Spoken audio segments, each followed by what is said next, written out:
All right, today we're doing a masterclass on a huge piece of UK law that is about to enter its final, most powerful stage.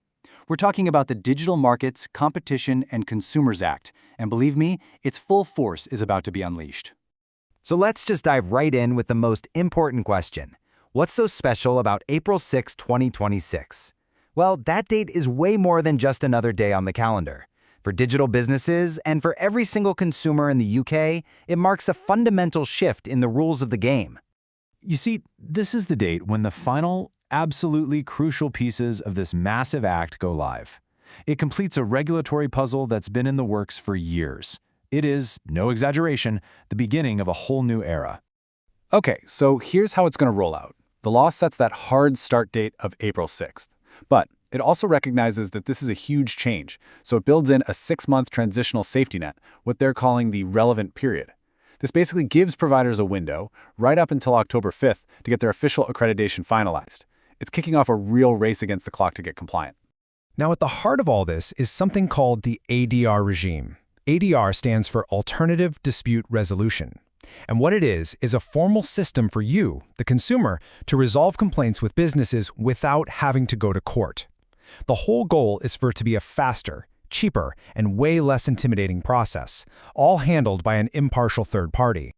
Now here's where it gets really interesting. The government isn't just setting rules here, it's putting a very clear price tag on compliance. This is not a free-for-all. If you want to become one of these officially recognized dispute resolvers, well, you're going to have to pay up.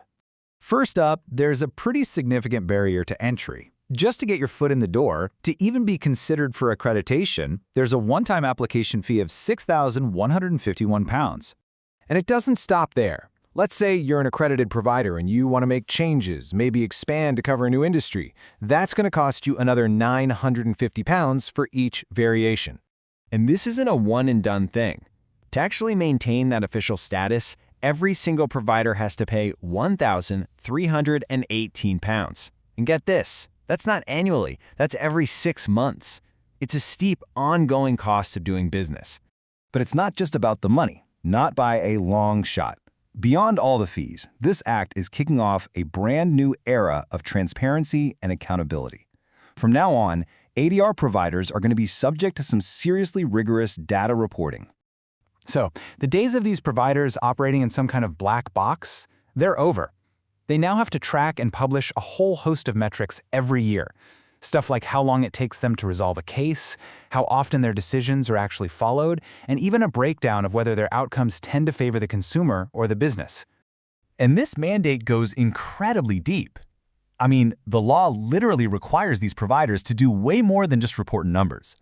They now have to act as market watchdogs, actively identifying recurring, systemic problems that cause disputes, and even recommending how to fix them. So, you're probably wondering, how do these very specific 2026 rules fit into the grand scheme of things? Well, they're the final piece of a much, much larger puzzle. That puzzle is the core 2024 Digital Markets, Competition and Consumers Act itself. So let's zoom out and look at the bigger picture. The entire act is basically built on 4 huge foundational pillars, and each one is designed to fundamentally reshape a different part of the UK's digital and consumer landscape. So pillar number 1 goes right after the tech giants. It gives the UK's regulator, the CMA, this new power to label firms with strategic market status. And we're talking about companies with over £25 billion in global turnover, or $1 billion just in the UK. And once they're labeled, the CMA can impose custom-made rules of conduct directly on them. The second pillar is a major update to competition law itself. It modernizes the rules around mergers to make them fit for today's economy. And in a really specific move, it gives the government a new power to block foreign states from taking control of UK newspapers. Pillar 3 is an absolute game changer. It gives the CMA some incredible new powers. It can now directly investigate and issue massive fines for breaches of consumer law, all without having to go to court first. The regulator, for all intents and purposes, becomes both judge and jury. And the fourth pillar? It basically tears up the old rulebook. It officially gets rid of the outdated 2008 consumer protection regulations and replaces them with a much stronger system that cracks down on all the stuff that drives us crazy, like those impossible-to-cancel subscription traps and all the fake online reviews.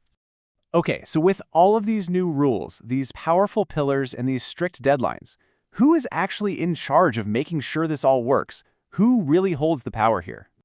Well, the new system relies on two key bodies. You've got the CMA, the Competition and Markets Authority, which is the super regulator. It enforces the entire act, from slapping labels on tech giants to issuing fines.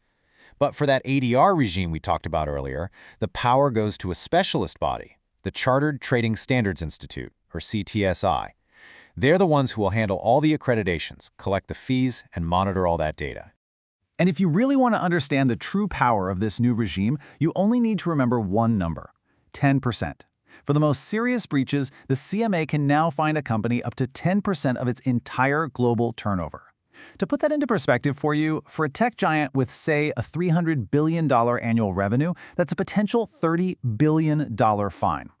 These are fines designed to make any boardroom anywhere in the world sit up and pay very close attention. So the whole architecture is finally complete. The deadlines are set, the fees are established, the enforcers have their new powers. The UK has built one of the most comprehensive digital regulations in the world.